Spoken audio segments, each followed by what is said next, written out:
யாஸ்கோ சட்ஸ் அண்ட் தோத்திஸ் விமர்சனத்துக்கு உள்ளானது. ஒரே மேடையில் ஸ்டாலின் அவர்களும் ராகுல் அவர்களும் பிரச்சாரம் பண்ணலை அப்படின்னு. ரெண்டு பேரும் சேர்ந்து பேசியிருந்திருக்கணும், பேசியிருந்தா நல்லா இருந்திருக்கும். அதில் முடியும்ல, திட்டம் விட்டு அதை கரெக்டா கொண்டு போயிருக்க முடியும்ல. சரியா இன்னும் கொஞ்சம் பிளான் பண்ணியிருந்திருக்கலாம்.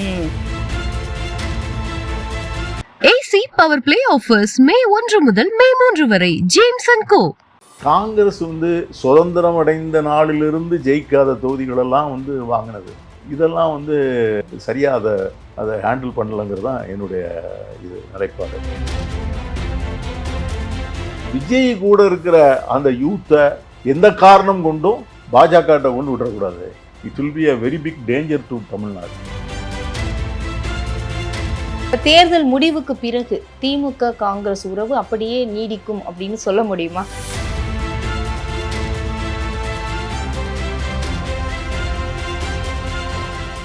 என்னை பொறுத்த வரைக்கும் அன்னைக்கு தேர்தலுக்கு முன்னாலே என்கிட்ட கேட்டாங்க, தென்காசி அசம்பிளி செக்மெண்ட்டை வரலையே, கருத்து சொல்லுங்கன்னு கேட்டாங்க. காங்கிரஸுக்கு வரல தென்காசி அசம்பிளி. ஏன்னா நான் அந்த கான்ஸ்டுவன்சியை 2 தடவை ரெப்ரசன்ட் பண்ணியிருக்கேன். நான் சொன்னேன், இப்போ சொல்ல மாட்டேன், எலெக்ஷன் முடியட்டும் சொல்கிறேன்னு சொன்னேன். ஆனால் எனக்கு கான்ஸ்டுவன்சியை வாங்கினதில் எனக்கு திருப்தி இல்லை. அதாவது ஒவ்வொரு பார்ட்டிக்கும் சில சட்டமன்ற தொகுதிகள் இழக்க முடியாத தொகுதிகள். அந்த தொகுதிகளை அதை கண்டிப்பாக திமுக மறுக்கவே முடியாது. அதை கேட்டால் கொடுத்து தான் இருப்பாங்க.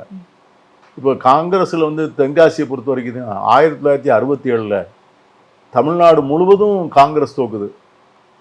ஆனால் தென்காசி மட்டும் காங்கிரஸ் ஜெயிக்குது 67. அது பிறகு 89 நாங்கள் தனியாக நிற்கிறோம். 89 டிஎம்கே ஏடிஎம்கே இல்லாமல் நான் தான் மாவட்ட காங்கிரஸ் கட்சியுடைய தலைவர். அப்போது அந்த தென்காசி பார்லமெண்ட் தொகுதியில் 6 தொகுதியில் 4 தொகுதி காங்கிரஸ் தனியாக வருது. தென்காசியில் நான் நிற்கிறேன், நான் அதிகமான ஓட்டு வித்தியாசத்தை ஜெயிக்கிறேன். எனக்கு பின்னால் ஜாதி கிடையாது, மதம் கிடையாது, என்னுடைய ஒரே ஸ்ட்ரென்த் காங்கிரஸ் தான். ஸோ அதற்கு பிறகும் தொடர்ந்து காங்கிரஸே அந்த தொகுதியில் இருந்துட்டு இருக்கு. சரி, சில பேர் சொல்லுவாங்க வேட்பாளர் மேலே கொஞ்சம் அதிருப்தி இருக்குது, சொல்லலாம் ஆர்குமெண்ட்டுக்கு, வேட்பாளரை மாற்றிருக்கலாம். ஸோ அந்த மாதிரிலாம் தொகுதிகள் வாங்கினது.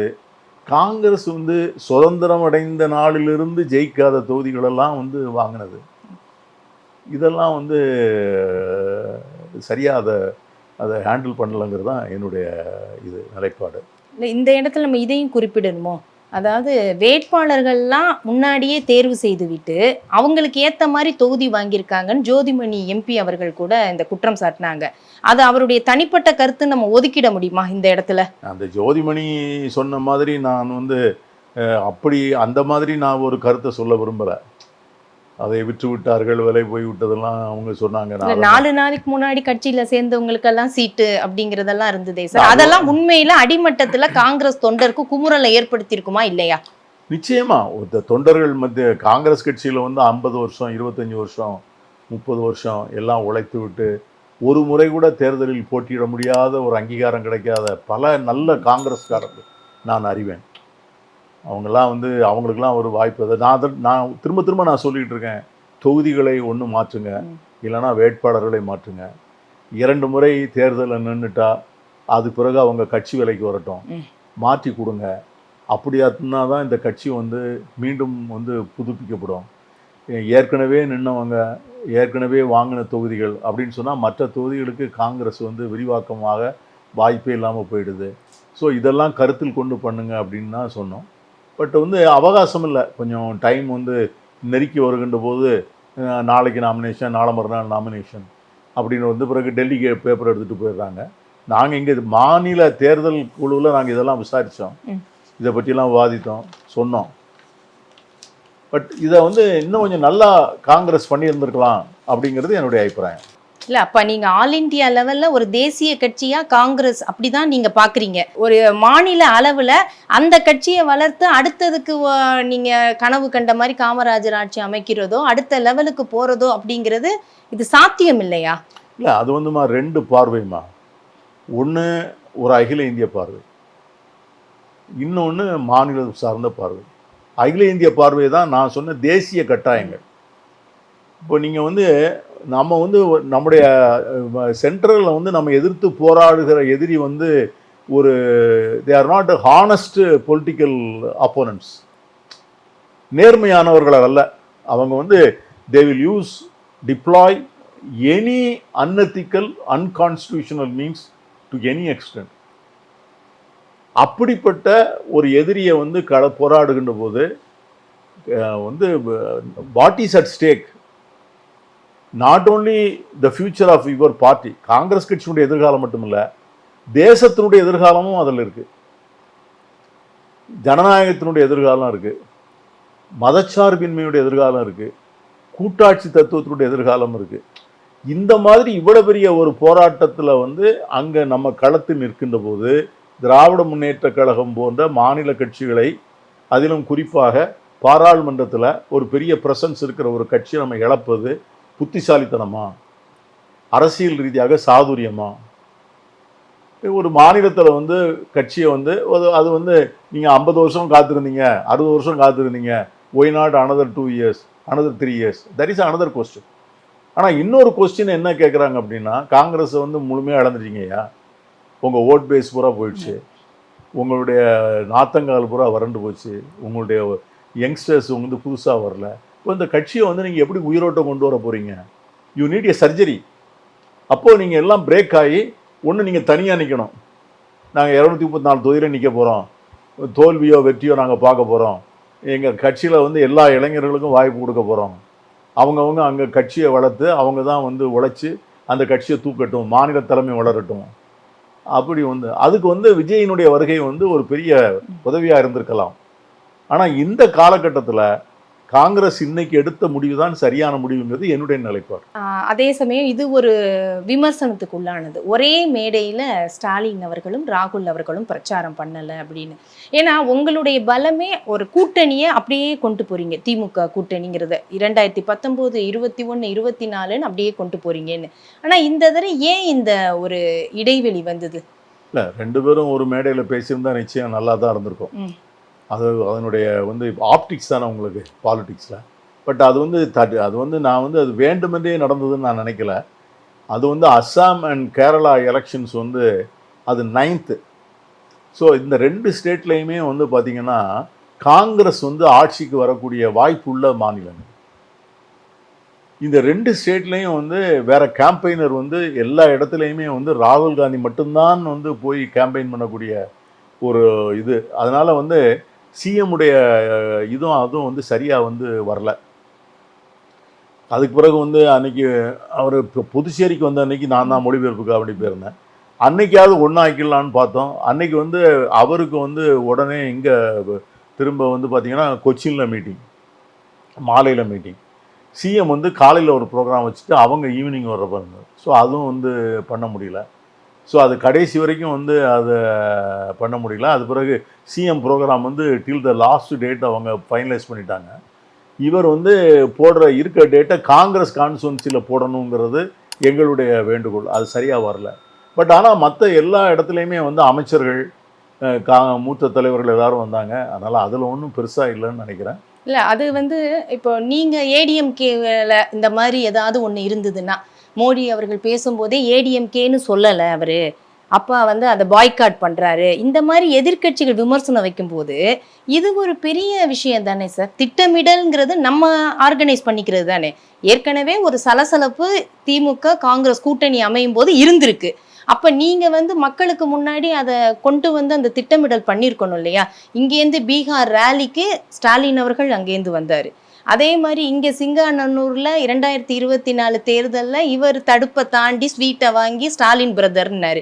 இதெல்லாம் கண்கூடா தமிழ்நாடு மக்கள் பார்த்துட்டாங்க.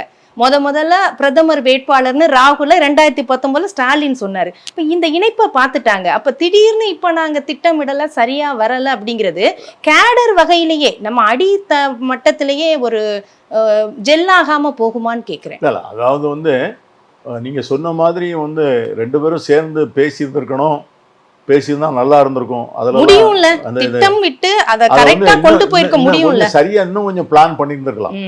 இன்னும் கொஞ்சம் வந்து கரெக்டாக பிளான் பண்ணி எங்கேயாவது ஒரு இடத்துல 2 பேரையும் சேர்த்து, அதுதான் நான் வந்து இன்ஃபேக்ட் வந்து உங்களுக்கு வந்து நான் வந்து என்னுடைய இதெல்லாம் வந்து communications to the high command got வந்து என்ன வச்சுருக்கிறேன். நான் வந்து இதை வந்து அவங்களுக்கு ரொம்ப இன்சிஸ்ட் பண்ணி அனுப்பிச்சேன். அது கரெக்டு தான், அதை கொஞ்சம் பிளான் பண்ணியிருந்துருக்கலாம், அது இந்த தடவை நடக்கலை. அதே சமயம் சார், இப்ப விஜய் அவர்களோட கூட்டணி வைக்கணும் அப்படிங்கறதெல்லாம் முன்னாடி காங்கிரஸ் தரப்புல நிறைய இந்த மாதிரி பேச்சுவார்த்தைகள்லாம் வர ஆரம்பிச்சது. இப்ப விஜயோட கூட்டணி வைக்கல, அதை லூஸ் பண்ணிட்டோம் அப்படின்னு நினைக்கிறீங்களா? இல்லை, பொதுவாக வந்து அந்த மாதிரி கருத்துக்களை வந்து இப்போ நிறைய காங்கிரஸ் நண்பர்கள் வந்து சமூக ஊடகங்களில் பதிவிடுறாங்க.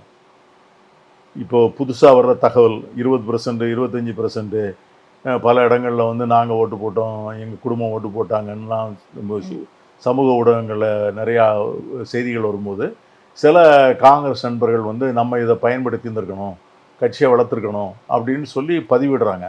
பட் அவை எல்லாமே வந்து எப்படின்னு கேட்டிங்கன்னா, அந்த கவுண்டிங் ஆனப்புறம் தான் அது ஜஸ்டிஃபை ஆகும். அது உண்மையிலே வந்து 25% வந்திருந்ததுன்னு வச்சுங்க, அப்போ டெஃபினட்டாக வந்து காங்கிரஸ் மிஸ்ட் அன் ஆப்பர்ச்சுனிட்டின்னு நம்ம சொல்ல முடியும். அவங்க சொல்கிறதுல நியாயம் இருக்குது. அது வந்து அதான், அதுக்காகத்தான் நம்ம வெயிட் பண்ணணும். அந்த மாதிரி ஒரு நிலைப்பாட்டை வந்து காங்கிரஸ் எடுக்கக்கூடிய நிலையில் எலெக்ஷன் இந்த தேர்தலுக்கு முன்னால் இருந்துதாங்கிறது எனக்கு வந்து சந்தேகம். ஏன்னா திமுக மாதிரி வந்து ஒரு நம்பத்தகுந்த ஒரு அலியை வந்து உடனே டிச் பண்ணிட முடியாது. இன்றைக்கி பாராளுமன்றத்துக்குள்ளே நம்ம பார்க்குறோம். இன்றைக்கி பாராளுமன்றத்தில் வந்து ராகுல் காந்தி அவர்கள் வந்து ஒரு விஷயத்தை எடுத்து அவர் கொடுக்கும்போது குரல் கொடுக்கறது யார் இருக்காருன்னா பக்கத்தில் திராவிட முன்னேற்ற கழகம் தான் இருக்காங்க. அதை வந்து நம்மளோட உயிரோட்டமாக இருக்கிறது. அகில இந்திய அளவில் இன்னைக்கு பாஜக வந்து பல்வேறு முன்னெடுப்புகளை எடுக்கிறது காத்துக்கிட்டு இருக்காங்க. இப்போ டீலிமிட்டேஷன் பில்லு முடிஞ்சுது. அடுத்தது வந்து ஒன் நேஷன் ஒன் எலெக்ஷனுங்கிற பில்லு அடுத்த மாதம் வந்துடும். அதே மாதிரி சமயத்துலலாம் வந்து நமக்கு வந்து திராவிட முன்னேற்ற கழகத்தினுடைய ஒத்துழைப்பும் அவங்களுடைய ஆதரவும் மிக மிக அவசியம். ஸோ அந்த மாதிரி ஒரு நெருக்கடியான காலகட்டத்தில் வந்து நம்ம தமிழ்நாட்டில் வந்து இப்படி ஒரு எடுக்க முடியுமா, அது எடுக்கிறது நல்லதா அப்படிங்கிறதெல்லாம் என்ன போன்றவர்களுக்கு நிறைய கேள்வி இருந்தது. ராகுல் அவர்களுக்கு ஒரு வருத்தம் இருந்ததா சார் விஜய் அவர்களோட கூட்டணி வைக்கல அப்படிங்கிறதுல? அதனால தான் இங்கே வந்ததில் கூட அவர் தனியாக பிரச்சாரம் பண்ணது, இந்த முரண்பாடெல்லாம் இருந்ததா? எனக்கு வந்து அதாவது it's a collective decision of the party. பார்ட்டியில் வந்து ஒரு ஒரு ஒரு காங்கிரஸ் கட்சியினுடைய செயற்குழுவில் வாதிக்கிறாங்க. அது பிறகு கோர் கமிட்டி ஒன்று இருக்குது. கோர் கமிட்டிங்கிறது வந்து எப்படின்னு கேட்டிங்கன்னா மல்லிகார்ஜுன் கார்கே, சோனியா காந்தி, ராகுல் காந்தி, அப்புறம் வேணுகோபால், பிரியங்கா காந்தி, எங்களுடைய கன்சர்ன் இன்சார்ஜ் ஜெனரல் செக்ரட்டரி, இவங்கெல்லாம் உட்காந்து உதவி பண்ணுவாங்க. அதில் பல கருத்துக்கள் வந்திருக்கலாம். But once A decision is taken, it's a collective decision. அதில் வந்து யார் வந்து இப்போ ராகுல் காந்தி வந்து வச்சுங்க, ராகுல் காந்தி வந்து முடிவோட நோ, இந்த அலையன்ஸ் இல்லை, விஜயோட தான் அப்படின்னு சொல்லிட்டா, is there anybody in the party to oppose it? அவங்க முன்னால் வந்து these two proposals might have been placed. ஒன்று வந்து தமிழ்நாட்டில் பார்ட்டியினுடைய எதிர்காலம், இன்னொன்று வந்து ஆல் இண்டியாவுடைய compulsions. Finally they might have decided வந்து அதில் ராகுல் காந்தியும் was a party to it தான் நான் நினைக்கிறேன். இப்போ தேர்தல் முடிவுக்கு பிறகு திமுக காங்கிரஸ் உறவு அப்படியே நீடிக்கும் அப்படின்னு சொல்ல முடியுமா? நான் வந்து ஆன் இஷ்யூஸ் தான்மா பண்ணணும் அதை. அதாவது இன்றைக்கி ரெண்டு பேருக்குமே வந்து போத் ஆஃப் அஸ் வந்து கட்டாயம் ரெண்டு பேரும் ஒன்றா ட்ராவல் பண்ண வேண்டிய அவசியம் இருப்பதாகத்தான் நான் நினைக்கிறேன். இன்றைக்கி திராவிட முன்னேற்ற கழகத்துக்கும் காங்கிரஸுக்கும் வந்து ஐடியாலஜிக்கலாக வந்து எங்களுக்கு ஒன்றும் அபிப்பிராய பேதம் கிடையாது. இப்போ நீங்கள் ராகுல் காந்தி பேசும்போது என்ன சொன்னார், நீ வந்து எடப்பாடியை வந்து மிரட்டி பணி வைக்க முடியும், ஸ்டாலினை நீ பணி வைக்க முடியுமா? ஸ்டாலின் ஒரு நாள் அதுக்கு அடிபணிய மாட்டார். அப்போது அந்த வேவ் லெங்த் வந்து கரெக்டாக தான் இருக்குது.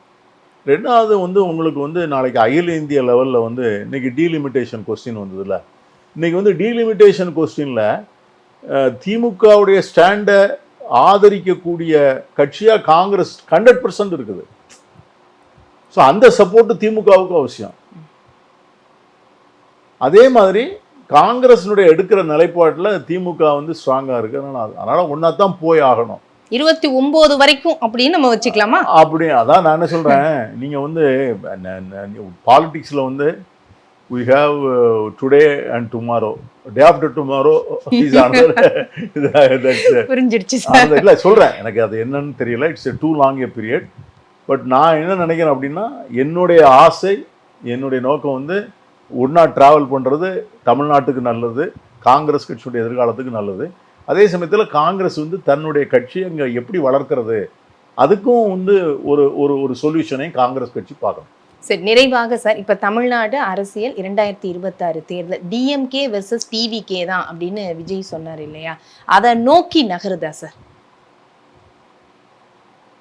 இதெல்லாமா எனக்கு வந்து என்னன்னா, இந்த எலெக்ஷனில் வந்து பழனிசாமி ஜெயிக்கணும்னு உள்ளபடியே பாஜக விரும்பிச்சா அப்படிங்கிற கொஸ்டின் எனக்கு நிறைய இருக்கு. மோடி விரும்பினாரா, அமித்ஷா விரும்பினாருங்களா, எடப்பாடி பழனிசாமியை வந்து எப்பாடுபட்டாலும் அவரை முதலமைச்சராக அமர வைத்தே தீர்வது அப்படின்னு ஒரு கங்கணம் கட்டி கொண்டு அவர்கள் யாரும் வேலை செய்ததாக எனக்கு தெரியல. இத்தனை முறை பிரச்சாரத்துக்கு வந்தாங்க, எல்லா மத்திய அமைச்சர்களும் வந்தாங்களே சார். அது எல்லாமே வந்து உங்களுக்கு வந்து பல பல நீங்கள் வந்து அவங்க அந்த மாதிரி வந்து, ஏன்னா அவங்களுக்கு வந்து என்னன்னு கேட்டிங்கன்னா, பாஜகவுக்கு வந்து பழனிசாமியை முதலமைச்சராக்கி திரும்ப அதிமுகவுக்கு வந்து இன்னும் ஒரு வலுவான ஒரு தலைவரை கொடுப்பதில் வந்து அவங்களுக்கு அரசியல் ஆதாயம் கிடையாது. காங்கிரஸ் கட்சி வந்து ஒரு தப்பு பண்ணுச்சு. பிட்வீன் ஜெயலலிதாவை சப்போர்ட் பண்ணுறதா ஜானகியை சப்போர்ட் பண்ணுறதா அப்படிங்கிற கொஸ்டின் வந்தப்போ நாங்கள்லாம் ஜெயலலிதாவை தான் சப்போர்ட் பண்ணணும்னு சொன்னோம். ஆனால் அன்றைக்கெல்லாம் ஆர் வெங்கட்ராமன் போன்ற அரசியல் தலைவர்கள் வந்து தப்பு பண்ணுறீங்க, பண்ணாதீங்க, ஜானகியை சப்போர்ட் பண்ணிங்கன்னா அந்த அம்மாவுக்கு வந்து வயசாயிடுச்சு, உங்களோட கவர்மெண்ட் நடத்துறதுக்கு அந்த அம்மா ரெடியாக இருக்குது, நீங்கள் எல்லோரும் மந்திரி ஆகிடுங்க, ஒரு வருஷம் கவர்மெண்ட் நடத்துங்க, அப்புறம் அந்த அம்மா அப்படியே போயிடுவா, நீங்கள் வந்து கட்சியை வந்து காங்கிரஸ் வந்து வளர்க்கலாம், ஏடிஎம்கே ஸ்பேஸில் நீங்கள் வளரலாம் அப்படின்னு சொன்னாங்க. அதை வந்து நாங்கள் we were not prepared to listen. ஆனால் காங்கிரஸ் அன்னைக்கு பண்ண தப்பை இன்னைக்கு பாஜக ஆர்எஸ்எஸ் பண்ணுவாங்கன்னு நான் நினைக்கல. அவங்களுக்கு வந்து இந்த ஃபைட் வந்து அவங்க என்ன நினைக்கிறாங்கன்னா, இது is a fight between DMK and ADMK, முடிச்சுட்டு வரட்டும், டிஎம்கே ஜெயிச்சுட்டு போட்டோம், ஏடிஎம்கே வந்து இன்னும் பலவீனமாகட்டும், then it is available for easy grab. அதை வந்து நம்ம வந்து டிஸ்மாண்ட் அந்த ஸ்பேஸில் தான் நம்ம வளர முடியும். அந்த ஏடிஎம்கே வலுவாகவும் டிஎம்கே வலுவாகவும் இருந்தால் there is no space for another party to grow அப்படிங்கிறது அவங்களுடைய அசஸ்மெண்ட். இதுதான் அவங்களுடைய ஸ்கீம். இதில் வந்து நீங்கள் சொல்கிற விஜய் வந்து ஒரு என்ட்ரி. ஸோ இந்த என்ட்ரி வந்தால் இது என்ன ஆக போகுது? அப்போது எனக்கெல்லாம் இருக்கிற என்ன பயம் அப்படின்னு கேட்டிங்கன்னா, இந்த விஜய் கூட இருக்கிற அந்த யூத்தை எந்த காரணம் கொண்டும் பாஜகட்ட கொண்டு விடக்கூடாது. It will be a very big danger to Tamil Nadu. அந்த பின்னால் எவ்வளோ ஆக்ரோஷமாக இந்த பையங்க ஓடுறாங்கல்ல, இந்த பசங்களை வந்து இன்னைக்கு வந்து அதிமுகவில் பாதி பேர் மேடையிலே வந்து மோடி எங்கள் டேடி, ஜெய் ஸ்ரீராம் அப்படிலாம் வந்து கோஷம் போட ஆரம்பிச்சிட்டாங்க. அதை மாதிரி வந்து இந்த யூத்துக்கு வந்து நம்ம வந்து ஒரு மனநிலையை உண்டாக்கிடக்கூடாதுங்கிறது என்னுடைய ஒரு ஒரு ஒரு ஒரு பார்வை. இல்லை, இந்த கூட்டம் பாஜக எதிர்ப்பு, திமுக எதிர்ப்பு, இந்த புள்ளியில வந்த கூட்டம் தானே. அது வந்து அப்படியே கண்டினியூ பண்ணணும்.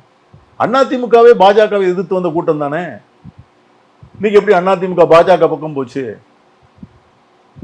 ஸோ அரசியலில் வந்து அன்னன்னைக்கு வரக்கூடிய நிகழ்வுகள், சம்பவங்கள், வந்து எதிர்பாராத சந்தர்ப்பங்கள் வந்து உங்களை வந்து நிலகுலைய செய்து நீங்கள் நினைக்காத முடிவுகளெல்லாம் எடுக்க சொல்லுதில்ல.